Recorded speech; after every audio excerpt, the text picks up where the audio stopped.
Hello बच्चों, जैसा कि आप सब जानते हैं कि हम लोगों ने लास्ट क्लास में अपना बीएड का सिलेबस पढ़ा था और जाना था कि हमको सिलेबस में क्या क्या पढ़ना है। उसी प्रकार अब हम नेक्स्ट क्लास में आ गए हैं।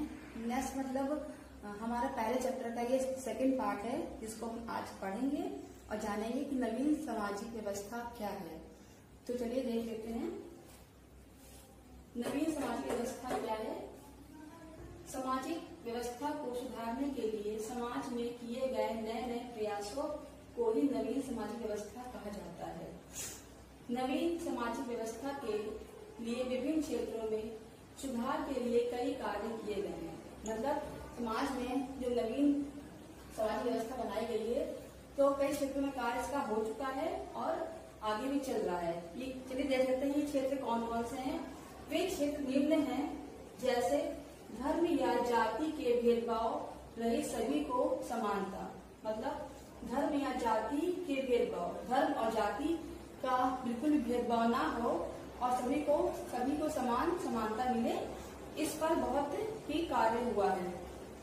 नेक्स्ट है स्त्रियों की हीन दशा, स्त्रियों की हीन सामाजिक स्थिति में मुक्ति। स्त्रियों की हीन सामाजिक स्थितियों में मुक्ति मतलब समाज में जो स्त्रियों की हीन दशा थी वो मतलब अपनी फ्रीडम से कुछ भी कर नहीं सकती थी, कुछ कहीं जान सकती थी, कुछ कहीं आ नहीं सकती थी। इसलिए स्त्रियों की सामाजिक हीन दशा थी समाज के अंतर्गत और इस चीज से इनको आज मुक्ति मिल गई है। फिर नेक्स्ट इसके अंदर है मजदूरों एवं किसानों को दस्ता से मुक्त करके पूर्ण नागरिक बनाना। मतलब जो मजदूर हैं और किसान हैं हमारे, उनको मतलब जो कहते हैं ब्याज पे पैसा दिया है, उनको जमीन हड़प ली और उन्हें किसी भी क्षेत्र में विकास नहीं मिल रहा है, तो इन मजदूर और किसानों को इस चीज से मुक्ति मिली है कर से, और उनको कर से मुक्ति मिलने के बाद वो अब पूर्ण नागरिक बन चुके हैं। वो अब बैंकों से लोन लेके अपना कार्य करते हैं। उन्हें भी किसी भी मतलब किसी भी गांव के व्यक्ति से या पैसा लेने की जरूरत नहीं है, वो अपना कार्य स्वयं कर सकते हैं। फिर मध्य वर्ग का विकास करना। हमारे समाज में एक मध्य वर्ग भी है जो बहुत ही हीन है, मध्य और निम्न वर्ग जो बहुत हीन है, इस पे भी समाज ने बहुत कार्य किया है, इनको भी समानता बराबर की दी है। फिर जाति प्रथा कांड। समाज में सबसे पहले खत्म किया गया क्या? जाति प्रथा। जाति प्रथा ऐसी प्रथा है जो समाज को बिल्कुल बिगाड़ गई थी, सुधार नहीं हो पा रहा था, इसलिए सबसे पहले जाति प्रथा का अंत किया गया। फिर इसके बाद है सती प्रथा का अंत। सती प्रथा का अंत के बारे में आपने सुना होगा। सती मतलब पहले के टाइम पे जो पत्नियां होती थी और वो मतलब अगर उनके पति एक्सपायर हो गए या किसी कारणवश नहीं रहे तो उनसे बोला जाता था कि अब आप ही इन्हीं के साथ इनका अंत हो जाए, उनका मतलब उनके साथ अंत हो जाए और वो समाज में नहीं रह सकती हैं, ऐसा कुछ था। बट इस प्रथा को खत्म कर दिया गया। अब आज के समय में आज के टाइम पे ऐसा नहीं है। अगर किसी पुरुष की महिला का पुरुष जो है वो अब नहीं ना रहे तो वो समाज में रह सकती है और फिर से अपना जीवन बना सकती है या जीवन यापन कर सकती है। फिर क्रांतीय क्षेत्रीय भावात्मक एवं धार्मिक भेदभाव में कमी की गई है। प्रांत कहते थे नहीं कि ये किस प्रांत का है, ये किस भाषा का है, ये किस धर्म का है, इस चीज का भेदभाव भी कम किया गया है। अब हर प्रांत का व्यक्ति देश में किसी भी हिस्से में जा सकता है, किसी भी लोगों से बात कर सकता है, कैसी भी भाषा है वो हर व्यक्ति से बात कर सकता है। और धर्म को भी खत्म कर दिया जाएगा। ये नहीं कि अब हिंदू है तो मुस्लिम से नहीं बोलेगा, मुस्लिम है तो सिख से नहीं बोलेगा, ऐसा कुछ नहीं है। हर धर्म का व्यक्ति हर धर्म के व्यक्ति से बात कर सकता है, मिल सकता है, उसके घर जा सकता है, उसके घर आ सकता है, सभी कार्यों को कर सकता है। ये भी समाज में एक व्यवस्था की गई है। तो ये आदि में नवीन सामाजिक व्यवस्था की गई है, यही हमारी सामाजिक व्यवस्था है। आप जान सकते हैं, आपको पता होगा पहले के टाइम पे क्या होता था कि प्राचीन भारतीय सामाजिक व्यवस्था क्या रूप रही थी। जैसा कि आप सब जानते हैं, जो हमारी प्राचीन भारतीय सामाजिक व्यवस्था थी वो कर्म पे आधारित थी, पर अब क्या हो गया है, वो आधारित हो गई जाति पे। इसलिए ये पॉइंट हमारा उभर नहीं पा रहा था। और पहले के टाइम पे 4 वर्ग में विभाजित थी हमारी जाति, वो थी ब्राह्मण, क्षत्रिय, वैश्य और शूद्र। और आज के टाइम पे इन जातियों का कोई भी अर्थ नहीं बताया गया है। वो सभी जाति के लोग सभी से बात करते हैं, सभी सब कुछ है। ये कार्यक्रम कब चालू हुआ? जब स्वतंत्रता प्राप्ति के उपरांत देश में लोकतांत्रिक शासन पद्धति को अपनाया गया। मतलब स्वतंत्रता प्राप्ति के बाद जब भी लोकतंत्रात्मक पद्धति अपनाई गई है, ये काम हुआ है 26 जनवरी 1950 को लागू हुआ। संविधान में भारत में लोकतंत्रात्मक समाजवादी धर्मनिरपेक्ष को लागू किया गया और ये बोला गया कि हम इन्हीं पॉइंट पे अब कार्य करेंगे और समाज में सुधार करेंगे। तो ये हो गए हमारे आगे के पॉइंट। और इसके आगे हम पढ़ेंगे क्या? नवीन सामाजिक व्यवस्था को सुधार बढ़ाने के लिए किए गए प्रयास। मतलब मजबूत जो भी नियम लागू किया जाए उसमें कभी भी मतलब कमती ना आए, सिर्फ उनका उद्धार हो, उनकी व्यवस्था को सुधारा जा सके, इस व्यवस्था पे विशेष कार्य किया गया। तो हम इसको चलिए, तो बच्चों अब हम लोग पढ़ेंगे इसके बाद भारत में नवीन सामाजिक व्यवस्था को सुदृढ़ करने हेतु प्रयास, मतलब मजबूत करने हेतु प्रयास। तो हम देख लेते हैं ये प्रयास कौन कौन से है और कानून ने समाज ने कौन कौन से प्रयासों को कराया है, बताया है। तो चलिए समझ लेते हैं। तो पहला इसमें पॉइंट है, सन 1955 में अस्पृश्यता को समाप्त करके इसे दंडनीय अपराध घोषित कर दिया गया। मतलब कानून ने सन 1955 में इस मतलब छुआछूत की जो भावना है इसको खत्म करके इसको दंडनीय अपराध घोषित किया और उन्होंने कहा कि आप लोग मिलजुल के साथ रहिए और एक साथ कार्य करिए। दूसरा हमारा पॉइंट है, सभी धार्मिक संस्थाओं को अछूतों के लिए खोल दिया गया। मतलब धार्मिक संस्था हमारे देश में है, मंदिर, मस्जिद, गुरुद्वारा, चर्च वगैरह जो भी धार्मिक संस्थाएं हैं वो सभी धर्मों के लिए खोल दी गई, चाहे वो धर्म कोई भी हो, चाहे वो जनरल हो, एससी हो, एसटी हो या ओबीसी हो या पिछड़ा वर्ग हो, कोई भी वर्ग है वो उन सभी के लिए ये संस्थाओं को बिल्कुल खोल दिया गया। फिर तीसरा पॉइंट हमारा, सभी सार्वजनिक स्थलों जैसे नदी, तालाब एवं कुआं आदि का उपयोग करने को सभी को स्वतंत्रता दे दी गई। मतलब कि पहले की जब ये नहीं बना था, सुधार नहीं हुआ था व्यवस्था में, तो क्या था, जो अछूत लोग थे उन लोगों को ये नदी, कुआं और तालाब छूने के लिए परमिशन नहीं थी। जो उच्च जाति के लोग रहते थे उनको मना करते थे कि नहीं, इस कुएं से आप पानी नहीं भरेंगे। उनके लिए कोई एक कुआं दे दिया जाता था ताकि वहां पर सारे एससी के लोग ही अपना पानी को यूज करें और उसी को छुए।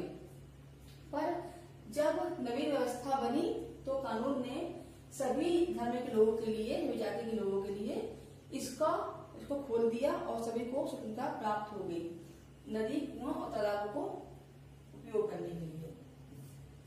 चौथा पॉइंट हमारा है, बहु विवाह को समाप्त कर दिया गया। मीन्स जब नियम चेंज हुए, रूल्स बने, तो क्या हुआ, जो बहु विवाह है, पहले के टाइम पे ये था कि एक राज्य की कई रानियां हुआ करती थी, पर अब परिवर्तन हो गया है। अब समाज में बहु विवाह को समाप्त कर दिया गया है और अब इसका कोई भी यूज नहीं करता है। पांचवा क्या है, कुछ परिस्थितियों में हिंदू विवाह कानून में तलाक देने की छूट दे दी गई है।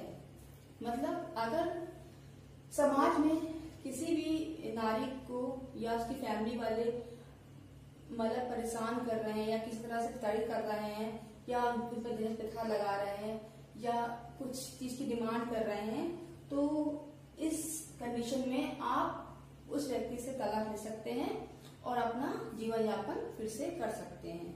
तो इस चीज का भी अधिकार दे दिया गया। फिर 6 पॉइंट हमारा है, स्त्रियों को परिवार की संपत्ति में उत्तराधिकारी दे दिया गया। मतलब उत्तराधिकार दे दिया गया, जैसे कि आप सब जानते हैं कि अगर किसी भी पिता की प्रॉपर्टी है और उसके उनके 2-3 बेटे हैं, तो उन बच्चों को शादी होने के बाद उन स्त्रियों को पहले के टाइम पे संपत्ति में कुछ नहीं मिलता था। मतलब अगर पति है तो ठीक है, पति अगर नहीं है तो संपत्ति को छोटा भाई या बड़ा भाई ले लेता था। पर अब ऐसा नहीं है। अगर किसी भी नारी की या स्त्री की उसका पति एक्सपायर हो गया या किसी कारणवश नहीं है तो वो अपने पति के संपत्ति में अपना अधिकार जमा सकती है और उस अधिकार को ले सकती है। 7 पॉइंट क्या है? SC ST के विकास के लिए विभिन्न योजनाएं लागू की गई, जैसे जिनमें निःशुल्क शिक्षा, छात्रवृत्तियां की व्यवस्था की गई। मतलब SC ST की शिक्षा के लिए सरकार ने क्या कहा? निःशुल्क शिक्षा का शुरुआत करी, और अगर इसके पास निःशुल्क शिक्षा जिसको नहीं मिल सकती है तो छात्रवृत्ति की व्यवस्था करी, जिसको स्कॉलरशिप बोलते हैं। तो ये सरकार ने भी SC ST के लिए लागू किया। 8वां पॉइंट हमारा है समाज की पिछड़ी जातियों को उच्च अध्ययन की संस्थाओं में आरक्षण की सुविधा दे दी गई तथा छात्रवृत्तियों की व्यवस्था की गई। मीन्स समाज में जो पिछड़ी जातियां हैं SC ST वगैरह, उन सबको उच्च अध्ययन के लिए जो संस्थाएं बनी हैं उनमें कुछ % आरक्षण उनको दे दिया गया ताकि वो भी उच्च शिक्षा प्राप्त कर सके, और उसके साथ साथ उन्हें स्कॉलरशिप की भी मतलब छात्रवृत्ति की भी सुविधा दे दी गई ताकि वो उस संस्था में रह के पढ़ के और छात्रवृत्ति के द्वारा अपना कुछ भी यूज करके अपनी शिक्षा को पूर्ण कर सकते हैं। फिर 9 पॉइंट है बालिका शिक्षा को प्रोत्साहन देने के लिए भी विशेष प्रयास किए गए। सरकार ने कानून ने क्या कहा कि बालिका शिक्षा पे बहुत फोकस किया। उन्होंने क्या करा?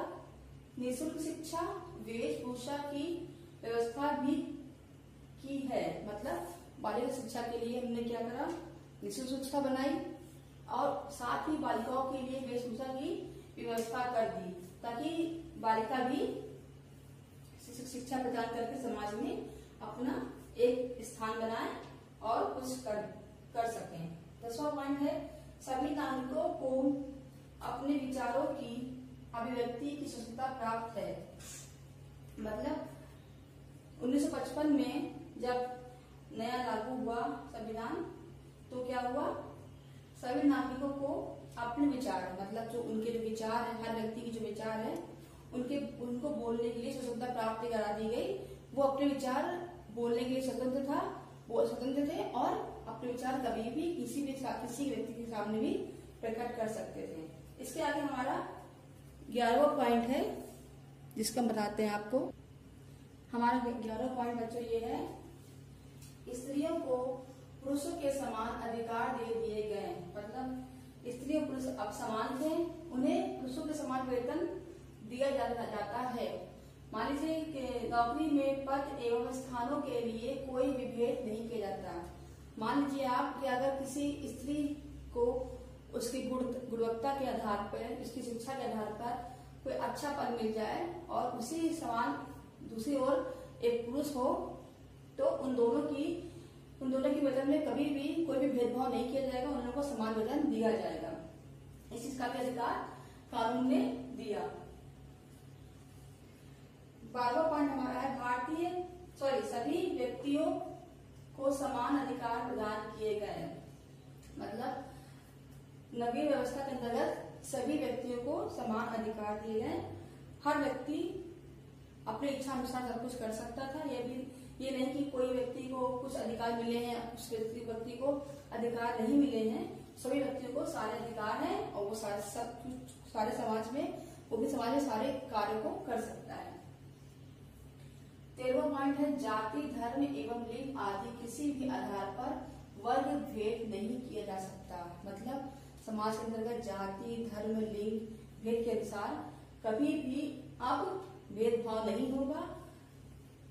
15वां पॉइंट है समाज के पिछड़े एवं निर्बल वर्गों के लोगों के उन्नयन पर विशेष बल दिया गया। अब समाज और कानून क्या कर रहा है? समाज में जो पिछड़ा वर्ग है और निर्बल लोग हैं उनके लिए भी उनके उत्थान के लिए, उनके उन्नयन के लिए या उनकी उन्नति के लिए कुछ न कुछ विशेष कार्य कर रही है।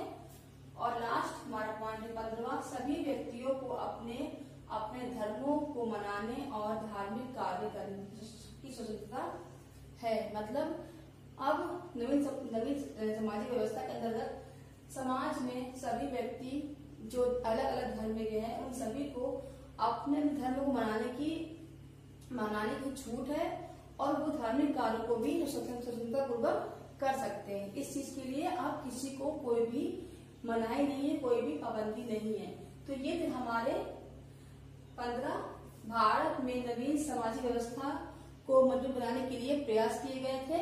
ये नए प्रयास किए गए हैं और आप इन सारे पॉइंटों को अपनी नोटबुक में नोट कर लीजिए और पढ़ते रहिए, समझते रहिए, ताकि एग्जाम टाइम में आपको दिक्कत ना हो। तो बच्चों ठीक है, फिर हम मिलते हैं आपसे नेक्स्ट क्लास में नेक्स्ट टॉपिक के साथ। Okay, thank you.